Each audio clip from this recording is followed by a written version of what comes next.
ഇന്ന് നമുക്ക് മലയാളത്തിലെ ഹൊറർ സസ്പെൻസ് ത്രില്ലറായ ഹണ്ടിന്റെ കഥ നോക്കിയാലോ. കഥയുടെ ചുരുക്കം എന്തെന്നാൽ, കായലിൽ നിന്നും ഒരു വീപ്പ കണ്ടെത്തും. വീപ്പയ്ക്കുള്ളിൽ 4 വർഷം പഴക്കമുള്ള അസ്ഥികൂടം. പരിശോധനയ്ക്കെത്തിയ ഫോറൻസിക് വിഭാഗം ഡോക്ടർ കീർത്തിയെ ഒരു ആത്മാവ് പിന്തുടരുകയാണ്.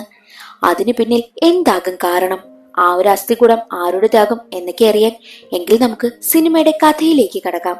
അതിനു മുൻപ് എന്റെ കൂട്ടുകാരോടൊരു കാര്യം പറയാനുണ്ടേ. ഒരുപാട് പേര് ആവശ്യപ്പെട്ട ഒരു സിനിമയുടെ എക്സ്പ്ലനേഷൻ ആണല്ലോ ഇത്. അതുകൊണ്ട് വീഡിയോ കാണുന്ന എല്ലാവരും ഒന്ന് ലൈക്ക് ചെയ്ത് സപ്പോർട്ട് ചെയ്യാൻ മറക്കരുതേ. സിനിമയുടെ തുടക്കത്തിൽ ഒരു പോസ്റ്റ്മോർട്ടം നടക്കുന്നതാണ് കാണിക്കുന്നത്. അവിടെ നായികയായ കീർത്തിയും അവളുടെ സാറായ പോറ്റിയും കൂടിയാണ് പോസ്റ്റ്മോർട്ടം ചെയ്യുന്നത്. ലോക്കപ്പിൽ വെച്ച് ക്രൂരമായി മർദ്ദനമേറ്റാണ് ആ ഒരു പയ്യൻ മരണപ്പെട്ടതും. എങ്ങനെയും കേസിൽ നിന്നും തന്നെ ഊരിത്തരുവാനായിട്ട് പോലീസ് ഓഫീസറായ ശ്യാം പറയുമ്പോൾ, അത്രയും പരിക്കുപറ്റി മരണപ്പെട്ട ആ പയ്യന് വേണ്ടിയിട്ട് കീർത്തിയും അവളുടെ സാറും ശ്യാമിനെ സഹായിക്കുവാനായും തയ്യാറായില്ല. അതിന്റെ ദേഷ്യം ശ്യാമിനുമുണ്ട്. ഡോക്ടറായ കീർത്തി PG ചെയ്യുകയാണ്. അവിടെ നടക്കുന്ന 7 ദിവസത്തെ വർക്ക്ഷോപ്പിൽ പങ്കെടുക്കുവാനായിട്ട് ഡോക്ടർ റെബേക്കയുടെ നേതൃത്വത്തിൽ പാരാസൈക്കോളജിസ്റ്റായ ഡോക്ടർ പത്മനാഭൻ എത്തുന്ന വിവരം സാറ് പറയും. അതിന് റെബേക്കയെ എല്ലാവരും അഭിനന്ദിക്കുകയും ഒക്കെ ചെയ്തു. പക്ഷേ പാരാസൈക്കോളജിയിൽ വിശ്വാസമില്ലാത്ത കീർത്തി തനിക്കതിന് താല്പര്യമില്ല. പാരാസൈക്കോളജി ഒരു സ്യൂഡോ സയൻസ് ആണെന്നും അയാൾ വരുന്നതിന് 15 ലക്ഷം ചിലവാണ്. ആ കാശുണ്ടെങ്കിൽ പുതുതായി പണിയുന്ന ബിൽഡിംഗിൽ ഉപയോഗിക്കാമെന്നും കീർത്തി പറയും. അതെല്ലാം കേട്ട് റെബേക്കയ്ക്ക് ദേഷ്യം വരും. പത്മനാഭൻ സാറിന് സ്പോൺസറുണ്ട്. പിന്നെ ഈ PG ചെയ്യുന്നവർക്ക് ഇവിടെ എന്താണ് കാര്യമെന്നും റെബേക്ക പറയുമ്പോൾ കീർത്തിയോട് പോറ്റി അവിടെ നിന്ന് പോകുവാനായും പറഞ്ഞു. അങ്ങനെ 7 ദിവസത്തെ ക്ലാസ്സിന് ഡോക്ടർ പത്മനാഭൻ വരുന്ന ദിവസം എത്തി. വന്ന ഉടനെ തന്നെ പാരാസൈക്കോളജിയെ പറ്റി പറയും. പാരാസൈക്കോളജി സയൻസ് ആണെന്ന് വിശ്വസിക്കുന്നവരാരൊക്കെ എന്ന് ചോദിക്കുമ്പോൾ കുറച്ചു പേർ കൈപൊക്കും. ഒരഭിപ്രായവും ഇല്ലാത്തവരോ അതിലും കുറച്ചുപേർ കൈപൊക്കും. പാരാസൈക്കോളജി ഒരു സ്യൂഡോ സയൻസ് ആണെന്ന് വിശ്വസിക്കുന്നവരാരൊക്കെ എന്ന് ചോദിച്ചപ്പോൾ കീർത്തി മാത്രമാണ് കൈപൊക്കിയത്. കൂട്ടുകാരൻ കൂടെ കാണുമെന്നവൾ പ്രതീക്ഷിച്ചു. പക്ഷെ അവനും പേടിച്ച് കൈപൊക്കിയില്ല. പത്മനാഭൻ കീർത്തിയെ സ്റ്റേജിലേക്ക് വിളിച്ചു. വളരെ ധൈര്യത്തോടെ കീർത്തി സ്റ്റേജിലേക്കും കയറി. സ്റ്റേജിലെത്തിയ കീർത്തിയോട് അവളുടെ കണ്ണ് കെട്ടിയിട്ട് വേദിയിൽ ഒരു ചിത്രം പ്രദർശിപ്പിച്ചു. മറ്റുള്ളവരോട് ആ ചിത്രം മനസ്സിലേക്ക് എടുത്തിട്ട് കീർത്തിക്ക് സെൻഡ് ചെയ്യണമെന്നും പറഞ്ഞു. കണ്ണ് കെട്ടിയിരുന്ന കീർത്തിയോട് കീർത്തിയുടെ മനസ്സിൽ ഇപ്പോൾ ഒരു ചിത്രം വന്നു കാണുമല്ലോ, അതെന്താണെന്ന് ചോദിച്ചപ്പോൾ കറക്റ്റായിട്ട് പത്മനാഭൻ പ്രദർശിപ്പിച്ച അതേ ചിത്രത്തെപ്പറ്റി തന്നെ കീർത്തി പറയും. കണ്ണ് കെട്ടഴിച്ച് ചിത്രം നോക്കിയപ്പോൾ കീർത്തി തന്നെ ഞെട്ടിപ്പോയി. മറ്റൊരു വശത്ത് കായലിൽ നിന്ന് മീൻ പിടിക്കുന്നവർക്ക് വലിയൊരു വീപ്പ കിട്ടും. ആ വീപ്പ തുറന്നു നോക്കിയപ്പോൾ ആരുടെയോ അസ്ഥികൂടമായിരുന്നു. ഡെഡ് ബോഡി ഉൾപ്പെടെ കോൺക്രീറ്റ് ചെയ്യപ്പെട്ട അവസ്ഥയിലായിരുന്നു. പോലീസും ഫോറൻസിക് വിഭാഗമായ ഡോക്ടർ കീർത്തിയും അവളുടെ സാറും സംഭവ സ്ഥലത്തെത്തി. ഡെഡ് ബോഡി ഒരു സ്ത്രീയുടേതാണെന്നും ഏകദേശം ഒരു 4 വർഷത്തെ പഴക്കമുണ്ട്. മരിക്കുന്ന സമയത്ത് ഒരു 24-25 വയസ്സ് പ്രായം കാണും. തലയോട്ടിക്ക് പിറകിലൊരു പൊട്ടലുണ്ട്. ജീവനോടെയാണ് കോൺക്രീറ്റ് ചെയ്യപ്പെട്ടത്. കോൺക്രീറ്റ് മൂക്കിലൂടെയുമൊക്കെ പ്രവേശിച്ച് ശ്വസിക്കാനാവാതെയാണ് മരണം സംഭവിച്ചതെന്നും അവർ പറയും.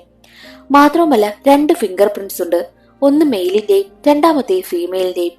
കൂടാതെ തലയോട്ടിയിൽ വായ്ക്കുള്ളിൽ നിന്നും ടേബിൾ ടെന്നീസ് ബോളും ലഭിച്ചിട്ടുണ്ട്. ASP സായിറാമിനാണ് വീപ്പ കുലക്കേസ് അന്വേഷണത്തിന്റെ ചുമതലയുള്ളത്.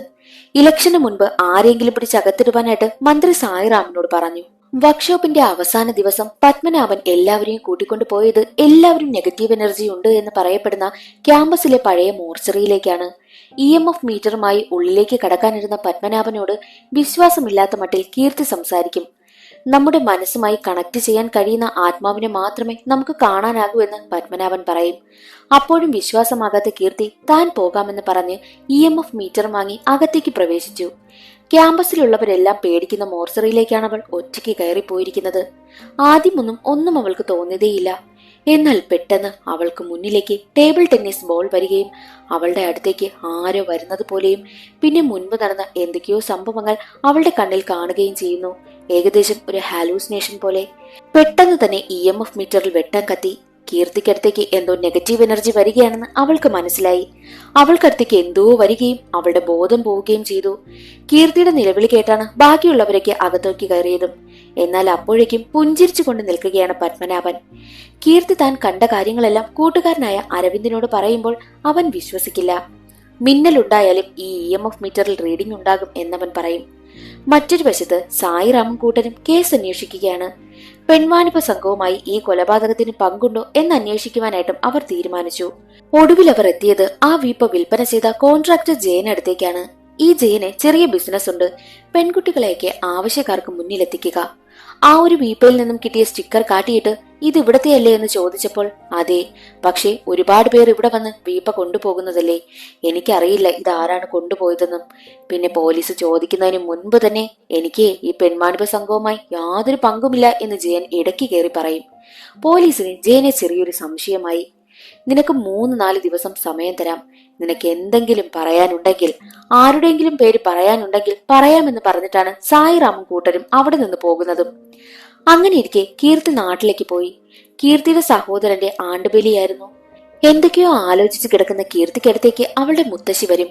മുത്തശ്ശിയോട് കീർത്തി ചോദിക്കും, മുത്തശ്ശി, ഈ ആത്മാവൊക്കെയുണ്ടോ? അത് കേട്ട മുത്തശ്ശി, നിനക്കിതിലൊന്നും വിശ്വാസമില്ലാത്തതാണല്ലോ, പിന്നെന്താ? ദൈവമുണ്ടെന്ന് വിശ്വസിക്കുന്നുണ്ടെങ്കിൽ ഉറപ്പായും ആത്മാവുമുണ്ട്. അവർക്ക് എന്തെങ്കിലും പറയാനുണ്ടെങ്കിൽ മോക്ഷം കിട്ടാതെ അവരലയുമെന്ന് മുത്തശ്ശി പറയും. അടുത്ത ദിവസം ഹോസ്റ്റലിലേക്ക് നടന്നു വരികയായിരുന്നു കീർത്തി. അപ്പോൾ അവളെ എന്തോ ഫോളോ ചെയ്യും പോലെ അവൾക്ക് തോന്നി. വിജനമായ വഴിയായതിനാൽ അവൾ ഓടി റൂമിലേക്കെത്തി. പേടിച്ച അവസ്ഥയിലായിരുന്നു കീർത്തി റൂമിലേക്ക് എത്തിയതും. റൂമിൽ വന്നതും അവൾ പത്മനാഭന്റെ ബുക്ക് കണ്ടു. അടുത്ത ദിവസം തന്നെ പത്മനാഭനെ കാണാനെത്തിയ കീർത്തി ആരോ എന്നെ ഫോളോ ചെയ്യും പോലെ, ഒരു അദൃശ്യ ശക്തി. ആദ്യം മോർച്ചറിയിൽ, ദേ ഇപ്പോൾ ഹോസ്റ്റലിലും. എനിക്ക് മാത്രമാണ് കാണാനായും പറ്റുന്നത്. സാറിന് എന്നെ ഹെൽപ്പ് ചെയ്യാനാകുമോ എന്നവൾ ചോദിക്കുമ്പോൾ പത്മനാഭൻ പറയുന്നത് ആത്മാവിനെ കാണാൻ പറ്റുന്നത് തന്നെ ഒരു ബ്ലെസ്സിംഗ് ആണ്. ചേർച്ചയുള്ള മനസ്സുകളായിരിക്കും ചിലപ്പോൾ. എല്ലാവർക്കും കിട്ടുന്ന ഒരു ഭാഗ്യമല്ല ഇത്. കീർത്തിയെ തേടി ആ ഒരു ആത്മാവ് വരുന്നുണ്ടെങ്കിൽ അതിനെന്തോ പറയുവാനായിട്ടുണ്ട്. ഉപദ്രവിക്കാനായിരുന്നുവെങ്കിൽ എപ്പോഴേ ആകാമായിരുന്നു എന്ന് പറഞ്ഞ് EMF മീറ്റർ അവൾക്ക് നൽകിയിട്ട് എന്ത് വന്നാലും ധൈര്യമായി നേരിട്, എന്താണ് പറയുവാനുള്ളതെന്ന് ചോദിക്കുവാനായിട്ടും കീർത്തിയോട് പറഞ്ഞു. അന്നേ ദിവസം രാത്രി ലാപ്ടോപ്പും യൂസ് ചെയ്തിരിക്കുകയായിരുന്നു കീർത്തി. റൂംമേറ്റ് കുളിക്കുവാനായും പോയ സമയം അവളുടെ മുന്നിലേക്ക് ഒരു ടേബിൾ ടെന്നീസ് ബോൾ വന്നു വീഴും. പെട്ടെന്ന് തന്നെ കതകിലാരോ മുട്ടുന്നത് പോലെയും നല്ല ഇരുട്ടാവുകയും ചെയ്തു. പേടിച്ച കീർത്തി EMF മീറ്റർ കയ്യിലേക്ക് എടുക്കും. പെട്ടെന്ന് തന്നെ EMF മീറ്ററിൽ റീഡിംഗും ഉണ്ടാകുന്നു. അവളുടെ കണ്ണിലേക്ക് ചില കാഴ്ചകൾ വരും, ഹാലൂസിനേഷൻ പോലെ. കതക് തുറന്ന് എന്തോ ഒന്ന് അവളെ കൂട്ടിക്കൊണ്ടുപോയി. ഒരു ചെറിയ ടാഗ് അവളുടെ മുന്നിലേക്ക് വീഴുകയും പെട്ടെന്ന് തന്നെ അത് മിന്നാമിന്നിയായി അവളെ പ്രിൻസിപ്പാളിന്റെ റൂമിലേക്കാണ് കൂട്ടിക്കൊണ്ടു പോകുന്നതും. മിന്നാമിന്നി ചെന്നത് ഷെൽഫിലിരിക്കുന്ന ട്രോഫിയിലായിരുന്നു. 2017 ടൂർണമെന്റിന് കിട്ടിയ ട്രോഫി. പെട്ടെന്ന് തന്നെ കീർത്തി റിയാലിറ്റിയിലേക്കും തിരിച്ചു വന്നു. റൂമിൽ നിൽക്കുന്ന കീർത്തിക്ക് ഇപ്പോൾ എന്ത് നടന്നെന്ന ടെൻഷനായി. അവൾ ഒരു ഹാലൂസിനേഷനിലേക്ക് പോയതാണെന്ന് അവൾക്ക് മനസ്സിലായി. പ്രിൻസിപ്പാളിന്റെ റൂമിലെത്തി ട്രോഫിയിൽ നോക്കി നിന്ന കീർത്തി 2017 പിങ് പോങ് ടൂർണമെന്റിനെ പറ്റി ലൈബ്രറിയിൽ അന്വേഷിച്ചു. അതിൽ വിജയിയായ സാറ എന്ന പെൺകുട്ടിയുടെ ഫോട്ടോയായിരുന്നു കീർത്തി കണ്ടതും. അതുകൂടാതെ കീർത്തിയുടെ കൺമുന്നിൽ തലേ ദിവസം ഒരു ടാഗ് വന്നു പോയത് അവൾക്ക് ഓർമ്മ വന്നു. അതിലൊരു കാറ്റഗറി നമ്പർ ഉണ്ടായിരുന്നു. കാറ്റഗറി നമ്പർ സെർച്ച് ചെയ്ത കീർത്തിക്ക് അന്ന് ആ വീപ്പയിൽ നിന്നും അസ്ഥികൂടം കിട്ടിയല്ലോ. ആ ഒരു കേസാണ് കാണുവാനായും കഴിഞ്ഞത്. ആ കേസിനും ഈ സാറയ്ക്കും തമ്മിൽ എന്തോ ബന്ധമുണ്ടെന്ന് കീർത്തിക്ക് മനസ്സിലായി. മാത്രവുമല്ല, തലയോട്ടിയുടെ വായിൽ നിന്നുമാണല്ലോ ടേബിൾ ടെന്നീസ് ബോൾ കിട്ടിയതും. കൂട്ടുകാരനായ അരവിന്ദിനെയും കൂട്ടി ട്രോഫിയുടെ ഫിംഗർ പ്രിന്റ് എടുക്കുമ്പോൾ അരവിന്ദ് കീർത്തിയോട് സാറയെ പറ്റി പറയും. ഈ ടൂർണമെന്റിന് കുറച്ചു മുൻപാണ് സാറയുമായി ഞാൻ കൂട്ടായത്. ഹോസ്റ്റലിലായിരുന്നപ്പോൾ എല്ലാ സൺഡേയും സീനിയേഴ്സിനെ പേടിച്ചിരിക്കുമായിരുന്നു. സാറയും ഷാനുവും കൂട്ടരുമായിരുന്നു ആ സീനിയേഴ്സ്. അവർ കൊടുക്കുന്ന ടാസ്ക് ഓൾഡ് മോർച്ചറിയിൽ ഒരു ടേബിൾ ടെന്നീസ് ബോൾ ഒളിപ്പിച്ചു വെക്കും. രാത്രി അത് കണ്ടുപിടിക്കണം. അന്നത്തെ ഇര അരവിന്ദായിരുന്നു. ജൂനിയർ ആയിട്ടുള്ള അരവിന്ദിനെ മോർച്ചറിക്കുള്ളിലാക്കി അവർ കഥകടച്ചു. എന്നാൽ പേടിച്ച അരവിന്ദിന്റെ ബോധവും പോയി. അടുത്ത ദിവസം വിവരമറിഞ്ഞ പ്രിൻസിപ്പാൾ എല്ലാത്തിനെയും വിളിച്ച് വിരട്ടിവിട്ടു. ആ സീൻ അവിടെ അവസാനിച്ചു. പിന്നീട് പ്രസന്റ് ആണ് കാണിക്കുന്നത്. ട്രോഫിയിലെ ഫിംഗർ പ്രിന്റ് ചെക്ക് ചെയ്യുകയായിരുന്നു കീർത്തി. അതേസമയം തന്നെ ആ കാലഘട്ടത്തിലെ പത്രവാർത്തകൾ പരിശോധിച്ചപ്പോൾ സ്കൂളിലെ ഓർഗാനിക് ക്യാന്റീൻ ഉദ്ഘാടനത്തിനെത്തിയ ആരോഗ്യവകുപ്പ് മന്ത്രിയെ മെഡിക്കൽ കോളേജ് വിദ്യാർത്ഥികൾ തടഞ്ഞ വാർത്ത കീർത്തി കാണും. സാറയും ഷാനുവും കൂട്ടരുമായിരുന്നു അത്. മെഡിക്കൽ കോളേജിൽ ആവശ്യത്തിനുള്ള എക്സ്പീരിയൻസിനായിട്ടുള്ള ഡോക്ടേഴ്സ് ഇല്ല, സൗകര്യങ്ങളില്ല, നല്ല ചികിത്സ കിട്ടാതെ രോഗികൾ വലയുന്ന അവസ്ഥ. അതിനെ ചൊല്ലി ആരോഗ്യമന്ത്രിയോട് സംസാരിക്കുന്ന സമയത്ത് മന്ത്രിക്ക് അതിന് വ്യക്തമായ മറുപടിയില്ലായിരുന്നു. പോലീസ് വിദ്യാർത്ഥികളെ പിടിച്ചു മാറ്റുകയും അത് വലിയ സംഘർഷത്തിലേക്കാണ് അവസാനിച്ചതും. ആ വാർത്ത വായിച്ചുകൊണ്ടിരുന്ന കീർത്തിയുടെ കയ്യിലിരുന്ന ന്യൂസ് പേപ്പർ ആണെങ്കിൽ കത്തിപ്പോവുകയാണ്. എന്നാൽ അതിൽ ഷാനുവിന്റെ ഫോട്ടോ മാത്രം കത്തിയില്ല. പേടിച്ച് കീർത്തി അതെല്ലാം തറയിലിട്ടു. അടുത്ത ദിവസം ന്യൂസ് ചാനലിൽ കാണിക്കുന്നത് വീപ്പയിൽ നിന്നും കണ്ടെത്തിയ അസ്ഥികൂടം സാറയുടേതാണെന്ന് പോലീസ് തെളിയിച്ച കാര്യമായിരുന്നു. 4 വർഷം മുൻപ് സാറയെ കാണാതായി. ട്രോഫിയിൽ നിന്നും കീർത്തി കണ്ടെത്തിയ ഫിംഗർ പ്രിന്റും സാറയുടേതായിരുന്നു. തലയോട്ടിയിലെ ബോളിൽ നിന്ന് കിട്ടിയ സ്ത്രീയുടെ ഫിംഗർ പ്രിന്റ് മാച്ച് ചെയ്യുന്നതിലൂടെയാണ് അസ്ഥികൂടം സാറയുടേതാണെന്ന് തിരിച്ചറിഞ്ഞതും. അതേസമയം ന്യൂസ് കേട്ടുകൊണ്ട് നിന്നവർക്കിടയിലേക്ക് ഷാനു നടന്നു വരും. 4 വർഷമായി സാറയ്ക്ക് വേണ്ടി കാത്തിരുന്ന ഷാനുവിന്റെ ഹൃദയം പൊട്ടുന്ന വാർത്തയാണ് അവൻ കേട്ടത്. നിറ കണ്ണുകളോടെ ഷാനുവിനെ കീർത്തി നോക്കും. എന്നാൽ ഷാനു കരഞ്ഞുകൊണ്ട് അവിടെ നിന്ന് ഇറങ്ങി പോവുകയാണ് ചെയ്യുന്നത്. പഠിക്കുന്ന സമയം ഷാനുവും സാറയും പ്രണയത്തിലായിരുന്നു. കുറച്ചുനാള് പ്രണയിച്ച് നടന്നിരുന്നു അവർ. മെഡിക്കൽ ക്യാമ്പിന് പോയിട്ട് തിരികെ വന്ന ഷാനു കേട്ടത് സാറയെ കാണാനില്ല എന്ന വാർത്തയാണ്. പോലീസ് ഇൻസ്പെക്ടറായ ശ്യാം അന്ന് സാറയോടൊപ്പം ഉണ്ടായിരുന്ന 3 കൂട്ടുകാരെ കൊണ്ടുപോയി ഒരുപാട് ഉപദ്രവിച്ച് ചോദ്യം ചെയ്യും. പക്ഷെ അവർക്കൊന്നും ഒന്നും അറിയത്തില്ലായിരുന്നു. ആ കഥ അവിടെ അവസാനിച്ച് പ്രസന്റിൽ കാണിക്കുകയാണ്. കീർത്തിയുടെ മുറിയിലേക്ക് കുടിച്ച് ബോധമില്ലാതെ ഷാനു കയറി വരും. കൂടെ അരവിന്ദ് വേണ്ട വേണ്ട എന്ന് പറഞ്ഞു കൂടെയുണ്ട്. സാറയെ പറ്റി ഷാനു പറയും. ഒരുപാട് അന്വേഷിച്ചു, കിട്ടിയില്ല. ആരോ കൊന്നതാ, കണ്ടുപിടിക്കണം. അല്ല, അരവിന്ദ് പറഞ്ഞു നിങ്ങൾക്കെന്തോ ഹാലൂസിനേഷൻ ഉണ്ടാകുമെന്ന്. എന്താ അത് എന്നോട് പറയുവാനായും പറയുമ്പോൾ ഷാനു കുടിച്ച് ബോധമില്ലാതെ നിൽക്കുന്നതിനാൽ അവനെയും കൊണ്ട് പോകുവാനായിട്ട് കീർത്തി അരവിന്ദിനോട് പറഞ്ഞു. ഷാനു പോയി കഴിഞ്ഞതും സാറയുടെ ആത്മാവ് അവളുടെ റൂമിലേക്ക് വന്നു. EMF മീറ്റർ റീഡ് ചെയ്യുവാനായി തുടങ്ങി. പഴയ മോർച്ചറിയിലെ എന്തൊക്കെയോ കാര്യങ്ങൾ അവളുടെ ചിന്തകളിലൂടെ മറയും. അപ്പോഴേക്കും ആ ടേബിൾ ടെന്നീസ് ബോൾ ഉണ്ടല്ലോ കീർത്തിയുടെ ലാപ്ടോപ്പിന് മുന്നിലേക്ക് വന്നിട്ട് സ്വന്തമായിട്ട് സാറയുടെ മെയിൽ ID ടൈപ്പ് ചെയ്യും. എന്നാൽ അത് ആത്മാവ് പോയതും ലാപ്ടോപ്പിൽ നിന്ന് മാഞ്ഞുപോയി. മെയിൽ ID ഓണാക്കുവാനായിട്ടാണ് ആത്മാവ് ഉദ്ദേശിക്കുന്നതെന്ന് കീർത്തിക്ക് മനസ്സിലായി. കീർത്തി കഷ്ടപ്പെട്ട് ഒരുവിധം മെയിൽ ID ടൈപ്പ് ചെയ്തു. എപ്പോഴും ആ ഒരു ചെറിയ ബോളല്ലേ അവളുടെ മുന്നിലേക്ക് വരുന്നത്, സിയോം 40+. ആ ബോളിന്റെ പേര് പാസ്വേഡായും ടൈപ്പ് ചെയ്തു. ഭാഗ്യത്തിന് അക്കൗണ്ട് ഓണായി. സാറ ഒരു ടേബിൾ ടെന്നീസ് പ്ലെയർ ആണ്. മാത്രമല്ല എപ്പോഴും അവളുടെ കൈവശം ആ ഒരു ബോൾ കാണുമെന്ന് കൂട്ടുകാർ പറഞ്ഞറിയാം. മെയിൽ അക്കൗണ്ട് ഓൺ ആക്കിയപ്പോൾ ഞെട്ടിക്കുന്ന കാര്യങ്ങളായിരുന്നു സാറ ഡ്രാഫ്റ്റ് ചെയ്തിട്ടിരുന്നതും. പിന്നീട് ഒരു ഫ്ലാഷ് ബാക്ക് ആണ് കാണിക്കുന്നത്. മാർച്ച് 23 ക്യാന്റീനിൽ ഇരിക്കുകയായിരുന്നു സാറയും കൂട്ടുകാരായ കൺമണിയും കുഞ്ചനും. അപ്പോഴേക്കും ഡോക്ടേഴ്സ് എല്ലാവരും ചേർന്നുള്ള വാട്സപ്പ് ഗ്രൂപ്പിലേക്ക് ഒരു മെസ്സേജ് വരും. അന്ന് ആരോഗ്യമന്ത്രി ഉദ്ഘാടനം ചെയ്ത മുല്ലയ്ക്കൽ സ്കൂളിലെ ഓർഗാനിക് ക്യാന്റീനിലെ അതിൽ നിന്നും കുട്ടികൾക്ക് ഭക്ഷ്യ വിഷബാധയേറ്റ് മെഡിക്കൽ കോളേജിൽ പ്രവേശിപ്പിച്ചു എന്നായിരുന്നു വാർത്ത. എന്നാൽ ചെന്ന് നോക്കിയപ്പോൾ ആരെയും കൊണ്ടുവന്നിട്ടേയില്ല. കുറച്ചു സമയം കഴിഞ്ഞിട്ടാണ് കുട്ടികളെയൊക്കെ അവിടേക്ക് കൊണ്ടുവന്നതും. എല്ലാവരെയും വാർഡിലേക്കും പ്രവേശിപ്പിച്ചു. കുട്ടികളെ കാണാനെത്തിയ ആരോഗ്യ വകുപ്പ് മന്ത്രി പറഞ്ഞത് പിള്ളേരൊക്കെ നല്ല ഫുഡ് കഴിച്ചത് കൊണ്ടുള്ള പ്രശ്നമാണ്, വേറൊന്നുമില്ല എന്നായിരുന്നു. കൺമണിയും സാറയും അപ്പോൾ വാർഡിൽ നിൽക്കുകയായിരുന്നു. കൺമണിക്ക് തറയിൽ നിന്നും ഇഞ്ചക്ഷന്റെ മരുന്നിന്റെ ചെറിയൊരു ബോട്ടിൽ കിട്ടി. അതവൾ വേസ്റ്റ് ബിന്നിലിട്ടു. സാറ അപ്പോൾ കൺമണിയോട് യാത്രയും പറഞ്ഞ് റൂമിലേക്കും പോയി. കുളിച്ച് ഫ്രഷായി വന്ന സാറ ന്യൂസിലൂടെ കേട്ടത് ഫുഡ് പോയ്സൺ ഏറ്റ 5ാം ക്ലാസ് വിദ്യാർത്ഥി കാളിദാസൻ മരിച്ചു എന്ന വാർത്തയാണ്. അത് കേട്ട് സാറ ഷോക്കാകും. കുട്ടികൾക്കാർക്കും ഒരു കുഴപ്പവുമില്ലെന്ന് ഉറപ്പുവരുത്തിയിട്ടാണ് അവൾ റൂമിലേക്ക് വന്നതും. എന്നിട്ടിപ്പോൾ എങ്ങനെ കുട്ടി മരണപ്പെട്ടു എന്ന സംശയമാണ് സാറയ്ക്ക്. ആ മെയില് വായിച്ച് കീർത്തി കരയുകയാണ് ചെയ്തത്. കാരണം മരണപ്പെട്ട കാളിദാസ് കീർത്തിയുടെ അനുജനായിരുന്നു. അപ്പോൾ എന്തിനാകാം സാറയുടെ ആത്മാവ് കീർത്തിയെ തന്നെ തിരഞ്ഞെടുത്തത് എന്നുള്ള കാര്യം നമുക്കിപ്പോൾ മനസ്സിലാകുമല്ലോ. കാളിദാസിന്റെ മരണശേഷം സാറയ്ക്ക് ഉറക്കമില്ലായിരുന്നു.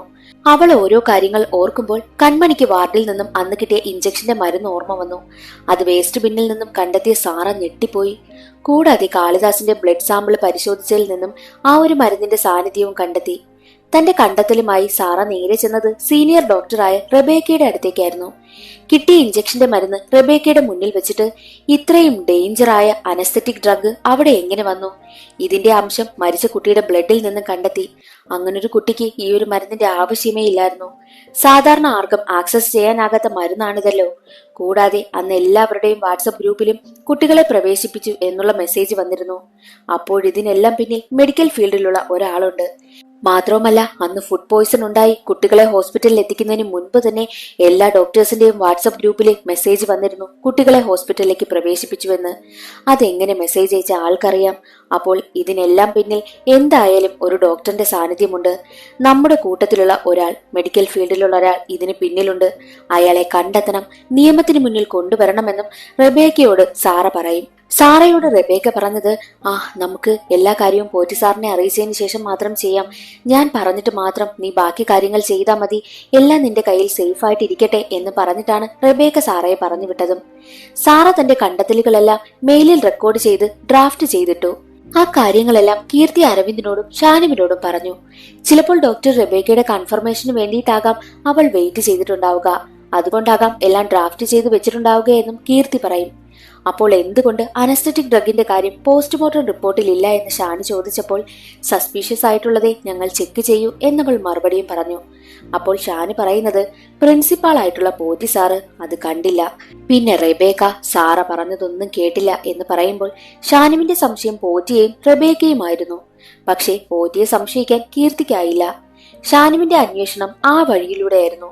3 പേരും ചേർന്ന് റെബേക്കയും പോറ്റിയെയും ഫോളോ ചെയ്യും. സാറയുടെ മെയിൽ അക്കൗണ്ടിൽ നിന്നും ഷാനു റെബേക്കയ്ക്ക് ഒരു മെയിൽ അയച്ചു. അത് കണ്ടതും റെബേക്കയ്ക്ക് എന്ത് ചെയ്യണമെന്നറിയില്ല. മെയിൽ കണ്ട റെബേക്ക വളരെ പെട്ടെന്ന് തന്നെ പേടിച്ച് മറ്റാരെയോ ഫോൺ വിളിച്ചിട്ട് വേഗം വരുവാനായി പറഞ്ഞു. അതേസമയം പോറ്റിക്കൊപ്പം കീർത്തി ഉണ്ടായിരുന്നു. റെബേക്ക വിളിച്ചത് പോറ്റിയെ അല്ലെന്ന് അവർക്ക് മനസ്സിലായി. പോറ്റിക്ക് ഇതിൽ യാതൊരുവിധ ബന്ധവുമില്ലെന്നും ഷാനുവിനും കൂട്ടർക്കും മനസ്സിലായി. റെബേക്കയെ ഷാനുവും കീർത്തിയും ഫോളോ ചെയ്യും. റെബേക്ക നേരെ പോയത് അവരുടെ പഴയ ഫാം ഹൗസിലേക്കായിരുന്നു. അവിടേക്ക് ഷാനുവും കീർത്തിയും എത്തി. കീർത്തിയെ വണ്ടിയിൽ ഇരുത്തിയിട്ട് ഷാനു അകത്തേക്ക് കയറി പോകും. എന്നാൽ കീർത്തിക്ക് ഹാലൂസിനേഷൻ ഉണ്ടാകുന്നു. റെബേക്ക മരിക്കുന്നതായിട്ട് അല്ല, സാറ കൊല്ലുന്നതായിട്ടായിരുന്നു ഹാലൂസിനേഷൻ വന്നത്. അതുപോലെ തന്നെ നടന്നു. കണ്ണാടി ചില്ല് പൊട്ടി കഴുത്തിൽ തറച്ചായിരുന്നു റെബേക്ക മരിച്ചത്. അതേസമയം ഒരു കാർ അവിടേക്ക് വരും. അതായിരുന്നു ഷാനു കാത്തിരുന്ന ആൾ. ആളിനെ കാണുവാൻ വേണ്ടിയിട്ട് അവൻ ജനൽ വഴി ഒളിഞ്ഞു നോക്കുമ്പോൾ ആളിനെ കണ്ട് അവൻ ഞെട്ടി. അവന്റെ സ്വന്തം കൂട്ടുകാരനായ കുഞ്ചൻ എന്ന കുഞ്ചറിയായിരുന്നു. ആളറിഞ്ഞതും ഉടനെ തന്നെ ഷാനു അവിടെ നിന്ന് പോയി. മരണം നടന്ന സ്ഥലത്തെത്തിയ പോലീസിനും ഫോറൻസിക്കിനും കൊലപാതകത്തിന്റെ ലക്ഷണമൊന്നും കാണാനായില്ല. ഫോറൻസിക് വിഭാഗത്തിന്റെ കൂടെ കീർത്തിയും ഉണ്ടായിരുന്നു. അവൾ ഒന്നും മിണ്ടാതെ നിൽക്കുകയാണ്. സാറയാണ് കൊന്നതെന്ന് അവൾക്ക് മനസ്സിലായിരുന്നു. കാരണം അവിടേക്ക് ഒരു ബോൾ വരികയും ചിതറിക്കിടന്ന കണ്ണാടി കഷ്ണത്തിൽ നിന്നും സാറയുടെ മുഖം കീർത്തി കാണുകയും ചെയ്തു. എന്നാൽ പോലീസിന് CCTV ഫുട്ടേജിൽ നിന്നും കുഞ്ചറിയുടെ കാറ് വന്നത് കണ്ടിരുന്നു. കുഞ്ചറിയെ ചോദ്യം ചെയ്തപ്പോൾ അവർ വിളിച്ചു, ഞാൻ വന്നു. അപ്പോൾ മരണപ്പെട്ട് കിടക്കുകയായിരുന്നു, എനിക്കല്ലാതെ വേറൊന്നും അറിയില്ലെന്ന് കുഞ്ചറിയെ പറയുമ്പോൾ സാറയുടെ കേസേ അവസാന ഘട്ടം എത്തിയിരിക്കുകയാണെന്ന് കുത്തി പറഞ്ഞിട്ടാണ് പോലീസ് അവനെ അവിടെ നിന്ന് പറഞ്ഞു വിട്ടതും. സ്റ്റേഷനിൽ നിന്നിറങ്ങിയ അവനെ കാത്ത് ഷാനുവും കൂട്ടരും ഉണ്ടായിരുന്നു. ഉടനെ തന്നെ കുഞ്ചറിയെ കടത്തിക്കൊണ്ടു പോവുകയാണ് ചെയ്തത്. കാടിനുള്ളിലെ ഒഴിഞ്ഞ വീട്ടിലേക്കാണ് അവനെ അവർ കൊണ്ടുവന്നതും. ഒടുവിൽ അവൻ സത്യം തുറന്നു പറഞ്ഞു. അന്ന് ഫുഡ് പോയ്സണായി കുട്ടികൾ വന്ന ദിവസം റെബേക്ക തന്റെ ക്യാബിനിലേക്ക് കുഞ്ചറിയെ വിളിപ്പിച്ചു. അവിടെ അവനെ കാത്ത് മിറാക്കിൾ പ്രൈവറ്റ് ലിമിറ്റഡിന്റെ മാനേജിംഗ് ഡയറക്ടറായ അക്ബറും ഉണ്ടായിരുന്നു. അക്ബർ കുഞ്ചറിയോട് വന്ന കുട്ടികളിൽ ഒരാൾ മരിക്കണമെന്ന് പറഞ്ഞ് ആ ഒരു ഡ്രഗ് മേൽപ്പിച്ചു. പക്ഷെ അതിന് തയ്യാറാകാത്ത കുഞ്ചറിയയ്ക്ക് 2 കോടി അഡ്വാൻസ് കൊടുത്താണ് സ്വാധീനിച്ചതും. കുഞ്ചറിയെ തിരഞ്ഞെടുത്തത് അടുത്ത ദിവസം ഡിസ്ചാർജ് ആകാനിരുന്ന കീർത്തിയുടെ അനുജൻ കാളിദാസിനെയായിരുന്നു. ട്രിപ്പിൽ മരുന്ന് കുത്തിവെച്ചിട്ട് പോകുന്ന കുഞ്ചറിയുടെ കയ്യിൽ കാളിദാസ് പിടിച്ചപ്പോൾ കയ്യിൽ നിന്നും ആ ഒരു ബോട്ടിൽ തറയെ വീണ് വെപ്രാളപ്പെട്ട് കുഞ്ചറിയ അവിടെ നിന്ന് ഓടിപ്പോവുകയും ചെയ്തു. ഓടിപ്പോയ കുഞ്ചറിയ ബോട്ടിൽ എടുക്കാനായി മറന്നു. എന്നാൽ അതെല്ലാം സാറ കണ്ടെത്തിയതോടുകൂടി സാറയെയും കൊല്ലുവാനായിട്ട് അക്ബർ തീരുമാനിച്ചു. അതിനും വിസമ്മതിച്ച കുഞ്ചറിയെ ഇരട്ടി കാശ് നൽകി വീണ്ടും സ്വാധീനിച്ചു. പണം മോഹിച്ച കുഞ്ചറിയ ടേബിൾ ടെന്നീസിന്റെ പ്രാക്ടീസൊക്കെ കഴിഞ്ഞ് പോവുകയായിരുന്ന സാറയുടെ സ്കൂട്ടിയിൽ കാറ് കൊണ്ട് തട്ടിയിട്ടിട്ട് അവളുടെ മുഖത്തേക്ക് തുണി കൊണ്ട് ചുറ്റിയിട്ടാണ് കടത്തിക്കൊണ്ടു പോയതും. അതെല്ലാം കേട്ട് ഷാനു അവനെ തല്ലും. കീർത്തിയും കരയുകയാണ്. പറഞ്ഞതെല്ലാം അരവിന്ദ് വീഡിയോ റെക്കോർഡും ചെയ്തു. എന്നാൽ അവരെ വെട്ടിച്ച് കുഞ്ചറിയ അവിടെ നിന്നും ഓടിപ്പോകും. അപ്പോൾ കീർത്തിക്ക് വീണ്ടും ഹാലൂസിനേഷൻ ഉണ്ടാവുകയാണ്. ഓടുന്ന കുഞ്ചറിയ കീർത്തിയുടെ സഹോദരന്റെ ആത്മാവിനെ കാണുന്നു. പേടിച്ചവൻ ഓടി റെയിൽവേ ട്രാക്കിലേക്ക് എടുത്ത് ചാടിയതും ട്രെയിൻ തട്ടിയാണ് കുഞ്ചറിയ മരിക്കുന്നതായിട്ട്. അതുപോലെ തന്നെ നടന്നു. പോലീസ് അങ്ങനെ സംഭവ സ്ഥലത്തേക്ക് എത്തി. എന്നാൽ മറ്റൊരു വശത്ത് ഷാനുവും കീർത്തിയും അരവിന്ദും നടന്ന സംഭവമെല്ലാം പോറ്റിയോട് പറയും. 2 മരണവും ആത്മഹത്യ പോലെ തന്നെയാണെന്ന് പോറ്റി പറയും. പക്ഷേ അല്ല, സാറ ചെയ്യുന്നതാണെന്ന് കീർത്തിക്കറിയാമല്ലോ. മറ്റൊരു വശത്ത് പോലീസ് 2 മരണം നടന്ന സ്ഥലത്തും CCTV ഫുട്ടേജിൽ ഷാനുവിന്റെ സാന്നിധ്യം കണ്ടെത്തി. കൂടാതെ കുഞ്ചറിയുടെയും റെബേക്കയുടെയും വാട്സപ്പ് ചാറ്റിൽ അവർ സാറയുടെ കേസിനെ പറ്റിയും പിന്നെ അക്ബറിനെ പറ്റിയും സംസാരിച്ചിരുന്നു. അക്ബറിനെ പറ്റി പോലീസ് അന്വേഷിച്ചപ്പോൾ രാഷ്ട്രീയ നേതാക്കൾക്കും മന്ത്രിമാർക്കും PR വർക്ക് ചെയ്യുന്ന ഏജൻസിയുടെ ഹെഡാണ് അക്ബർ.